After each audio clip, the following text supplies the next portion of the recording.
I previously did an initial review followed by a 5,000 round review of my Springfield Armory 1911 DS Prodigy 5-inch model. Now I am following up with more thoughts on the Prodigy after 10,000 rounds through the handgun. I have used my Prodigy only for USPSA and Steel Challenge matches and practicing and dry firing for competition. I am classified as Grandmaster in the limited division of USPSA and Master in other divisions, including the limited optics division I shoot with the Prodigy. While practicing, I have done a little plinking and goofing off, like shooting steel targets past 100 yards. What I want from a gun in any division of competition is reliability, accuracy, ergonomics, and speed. The Prodigy delivers. My Prodigy is not my only 2011 type handgun, as I have others for the limited and open divisions. However, it is my first non-custom made, mass-produced 2011. From my many years of shooting 2011s, I guess you could say I have a type, and that is full-size, hefty, and soft. I don't like snappy and flippy. So the 5-inch Prodigy meets my type with its long dust cover frame and bull barrel.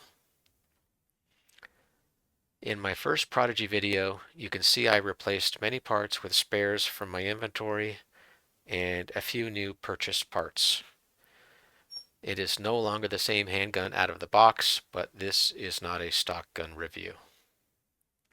At this point, my Prodigy is a Springfield Armory fitted slide, barrel, and frame with my mostly fitted and drop-in aftermarket parts.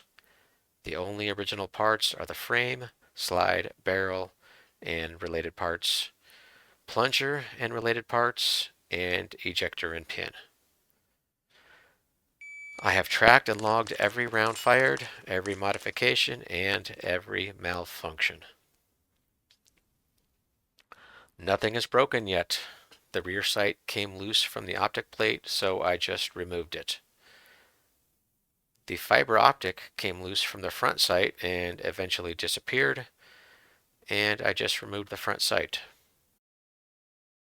The only metal injection molded part remaining in my Prodigy that I know of is the ejector. I'm keeping a close eye on the ejector with a spare ready to install.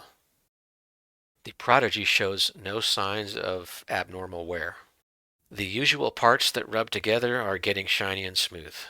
The black finish coating is wearing from black to shiny around the sharper edges on the muzzle end of the slide, even though I use a trigger guard race holster, not a Kydex holster. Maybe it's just getting worn in the travel bag. I have had 3 failures to feed with my Prodigy before its extractor loosened and caused a couple more failures. The first malfunction was when I ran it in practice without lubrication, with a too strong recoil spring when the Prodigy was brand new. Its second malfunction was when I ran it in practice without additional lubrication or cleaning after a couple matches and practice session. Its third malfunction was when I again ran it in practice without additional lubrication or cleaning. So, like any other 2011, the Prodigy prefers to be clean and lubricated, or at least well lubricated while dirty. I should note the second and third malfunctions were with coated 137 grain round nose bullets. It later ran like a sewing machine with a different selection of bullets. At about 9,000 rounds, my Prodigy had a very bad malfunction during a match. I tightened the extractor, but at the next week's match, it had the same malfunction. Extractors need retuning every 5 to 10,000 rounds, and this extractor had previously been used in a 40 caliber limited gun for an unknown number of major power factor rounds. Those were the only failure to feed or extract malfunctions with my Prodigy. I did have a hammer follow malfunction when tuning a new combination of fire control parts. During initial testing, I had it fail to ignite a Fiocchi primer because I was using a mainspring with some coils cut. Then it failed to ignite a notoriously hard Wolf Small Rifle 223 primer while using a 15-pound mainspring. But since then, I've shot a lot more of various primers with the 15-pound mainspring and a stainless steel firing pin. Not a single pistol primer failed to ignite. CCI, Federal, Fiocchi, Miram, and Servicios all work. Right now, I prefer the Argentinian primers because reasons. The Prodigy is agnostic about the magazines used in its STI grip. I use its included Duramag tubes, a staccato tube, Atlas tubes, and MBX tubes. They all seat and drop free easily. The tubes themselves are very picky about springs and followers. I have burned up my stockpile of plated and coated bullet ammo through the Prodigy's bull barrel. I got a deal on 124 grain full metal jacket bullets, and I am shooting more of those. My preferred ammo is 147 grain full metal jacket. The Prodigy keeps 5-round groups in the A zone of an IPSC target at 50 yards, which is the most difficult shot I will ever see in a USPSA match. For shits and giggles, I have shot it at steel targets at 110 yards and 280 yards.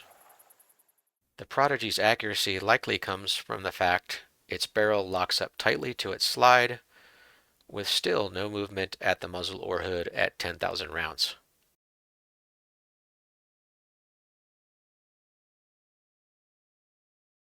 However, there is some side-to-side play with the front of the slide, and plenty of up and down play.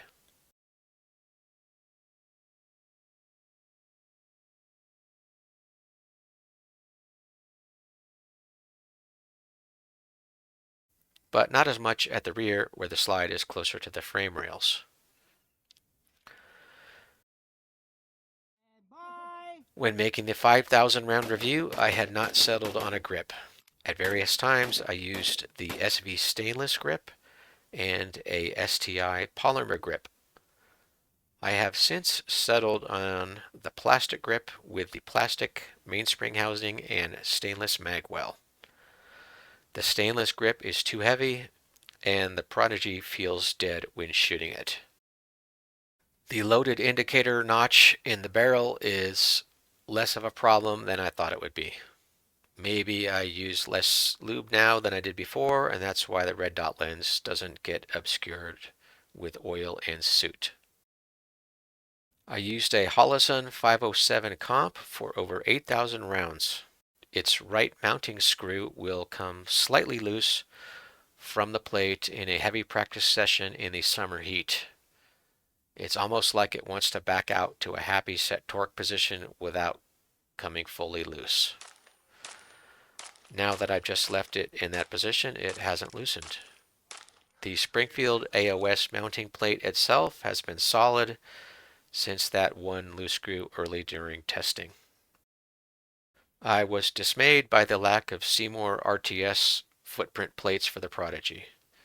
Then I found Springer Precision makes plates, including a longer plate that would fit my FTP Alpha 3.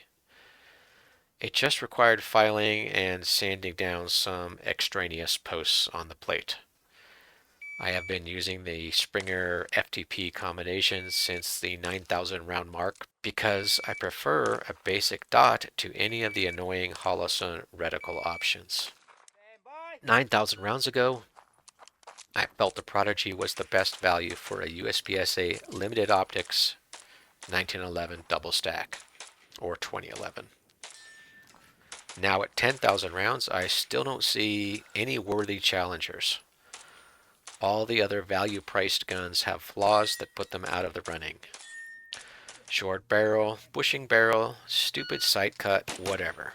The Prodigy has all of the good stuff with few of the flaws. And its flaws can easily be replaced with new parts, unlike the other guns with design flaws inherently unsuited to competition. To get a better 2011 for limited optics, you would have to spend a lot more money. stepping up to a Masterpiece Arms DS9 at the least. And then you've still spent more money than replacing everything but the frame, slide, and barrel on the Prodigy. Despite the 10,000 rounds, I have not shot my Prodigy as much as I would have liked. I've been chasing a Grandmaster classification with my open gun. This year I will shoot the Prodigy more in limited optics and Steel Challenge, and maybe do another update video to see how it's holding up.